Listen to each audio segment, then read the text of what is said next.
హరి ఓం. సద్గురు మార్గంలో సచ్చిదానంద అంతర్యాత్ర ఓ సాధకురాలి ఆత్మకథ.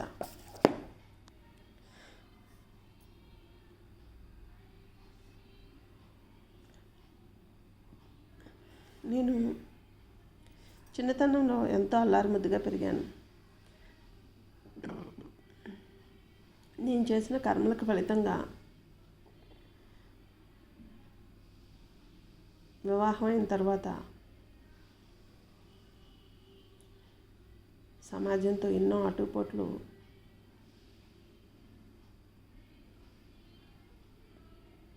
మధ్య పెరుగుతున్నా నా ఇంద్రియాలను మనసుని పనిచేయకుండా నా తల్లిదండ్రులు గురుమార్గాన్ని చూపారు. ఆ గురువు యొక్క సంస్కారాన్ని అలవర్చుకుని వారు ఏదైతే చెప్పారో అదే నేను అయ్యేదాన్ని. మనసుని పని చేయనిచ్చేదాన్ని కాదు, మాటని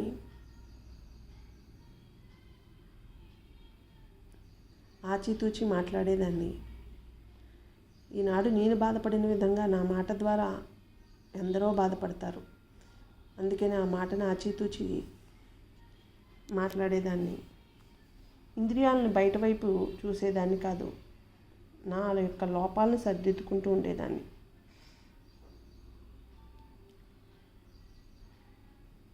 అంతేకాకుండా భగవద్గీత ఏర్పడి మలయాళ స్వాముల వారు రచించిన గీతామకరందం గ్రంథం చదివి అందులో శ్రీకృష్ణుడు చెప్పిన విధంగా చేసేది నేనే, చేయించేది నేనే, అర్పించేది నాకే అనే అర్జునుడికి బోధించాడు. అదే భావనతో ప్రతి పని చేసేదాన్ని, మనసుని పని చేయనిచ్చేదాన్ని కాదు. సాధనలో కూర్చున్నప్పుడు ఏ గురువు ఏది చెప్తే దానిని నా మనసు పని చేయకోకుండా, చుట్టూ ఉన్న స్వభావాలు నా మీద పడుకోకుండా దాని మీద దృష్టి పెట్టేదాన్ని. శరీర కర్మలు అనేక రకాలుగా పడేదాన్ని. మానసిక ఒత్తిళ్ళు అనేక రకంగా ఉండేవి. నేను చేసిన కర్మకు ఫలితమే ఈ జన్మ, నన్ను నేనే మార్చుకోవాలని రామకృష్ణ పరమహంస జీవిత చరిత్ర చదివి ఆయన ఏ విధంగా జీవితాన్ని కొనసాగించారో అదే జీవన విధానం నేను కొనసాగిస్తూ ఉండేదాన్ని. సేవ చేసినా, మరుగుదొడ్లు కడిగినా, ఏ పని చేసినా సరే అంతటి మహాత్ములకే తప్పలేదు. నేనెంత అనుకుని నన్ను నేను తక్కువ చేసుకుని వాళ్ళని ఎంతో ఉన్నతంగా చూసేదాన్ని. ఇంకా ఈ సమాజంలో జీవించడం నాకు చేత కాదు అన్న సమయంలో ఋషికేశ్ వెళ్ళాను. స్వామి సాక్షాత్తు ఆ దత్తుడు అంటే పరమేశ్వరుడు సృష్టి స్థితి లయ అంటే వారి యొక్క జీవన విధానం అందించడానికి నాకు వచ్చారు, గుహలను వదిలి అన్న భావనతో కనిపించారు. వారి జీవన విధానం కొనసాగిస్తూ ప్రతి అనుభూతిని అక్కడ జరిగినది. ఇప్పటికీ హిమాలయాల్లో నేను పొందిన అనుభూతులు అన్నీ ఇన్ని కాదు, ఎన్నో. అవన్నీ చెప్పుకుంటూ పోతే ఎంతో ఉంటుంది.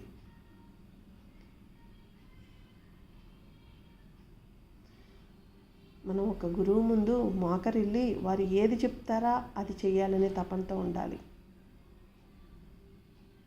ఒక దైవం ముందు శిరసా వహించి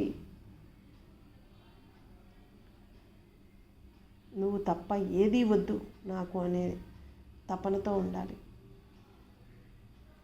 అప్పుడే వారు చెప్పిన సూచనలు, సాధనలు అన్నీ కూడా అంతర్ముఖ శుద్ధికి ఉపయోగపడతాయి, దోహదపడతాయి.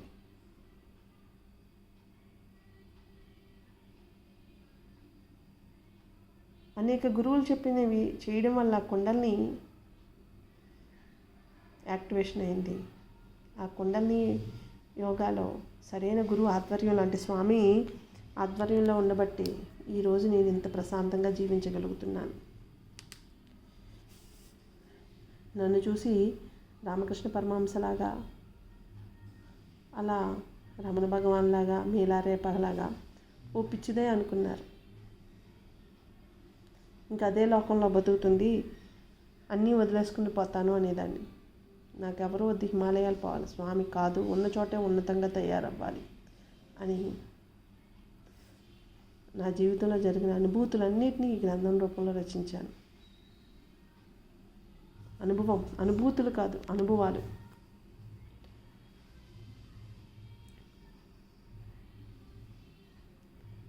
అవి భ్రమలతో కూడిన అనుభవాలు కాదు, శారీరకంగా మానసికంగా నన్ను నేను బయటకు తీసుకొచ్చుకునే అనుభవాలు. అవన్నీ కూడా స్వామి దయాదాక్షిణ్యాల మీదే నేను ఈరోజు ఇంత ప్రశాంతంగా, ఆనందంగా, ఆరోగ్యంగా జీవించాను. అందుకే ఎప్పుడు స్వామి అంటూ ఉంటారు, దేవి నువ్వు స్వచ్ఛతా శరణాగతితో పెంచుకునే కొలది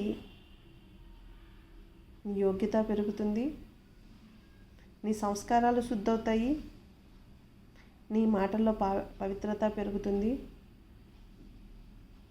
నీలో నిద్రాణమైన శక్తులను అన్నీ ఉద్దీపన చేసుకున్న దానివి అవుతావు. స్వచ్ఛతా శరణాగతి అనేవి అంత యోగ్యవంతమైనవి.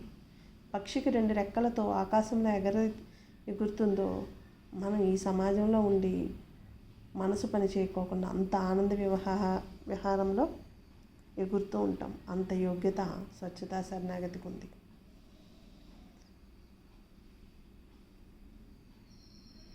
స్వామి చెప్పింది మనం అనుసరిస్తే మన చక్రాల్లో ఉన్న మలినాలు తొలుగుతాయి, గత జన్మ మలినాలన్నీ.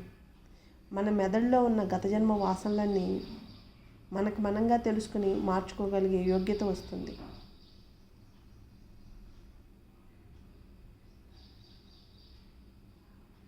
మనల్ని అంతకుముందు అందరూ ఒక చేతకాని దాని కిందో, పిచ్చిదాని కిందో, లేదా ఇంకో రకంగా చూసినందుకు వాళ్ళ భావనలోని మన నడవడిక తీరుని చూసి వాళ్ళ భావనల్లో మార్పు వస్తుంది. ఈరోజు ఎందరో గురువులను అనుసరిస్తున్నాం, కానీ ఇంట్లో బిడ్డలకే, కట్టుకున్న వారికి, కన్నవారికి కాకుండా పోతున్నాం.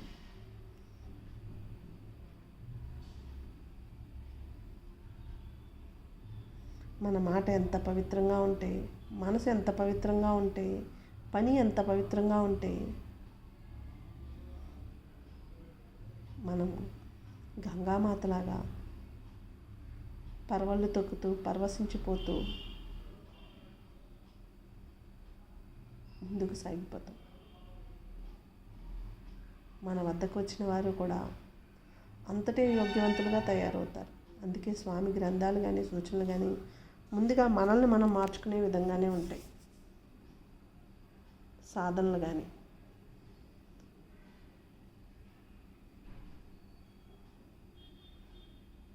ఆడవాళ్ళుగా బతికి మానసిక క్షోభకు గురయ్యి మనసుని పని చేయిస్తూ మాటతో ఎదుటి వారిని బాధిస్తూ ఉండే వారిని అంతర్యాత స్వచ్ఛతా శరణాగతితో స్వామి అందించిన ప్రక్రియలు, గ్రంథాలు, సాధనలు చేస్తే మనసు మౌనం అవుతుంది. మాట్లాడే మాట ఎదుటివారిని ఆనందపరుస్తుంది. చూసే చూపు ఎదుటివారిని ఆకట్టుకుంటుంది.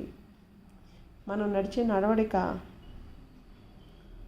అంటే మనకు మనంగా నడిచేది కాదు కదా, ఎంతమంది మహాత్ములు చూసి మార్చుకున్న నడక కదా.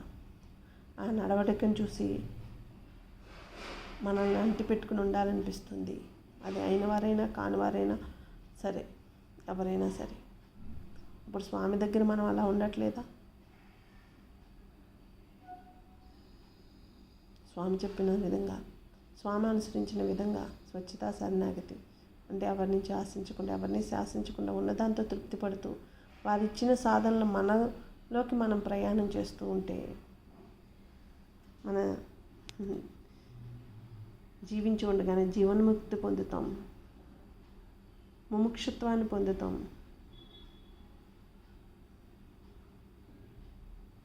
ఆత్మానందంతో జీవిస్తాం. బ్రహ్మ జ్ఞానంతో నిరంతరము ఉంటాము. పరమాత్ముడి యొక్క తత్వంతో తన్మయత్వం చెందుతాము. సృష్టి అంతా మన చుట్టే ఉంది అని గ్రహిస్తాము.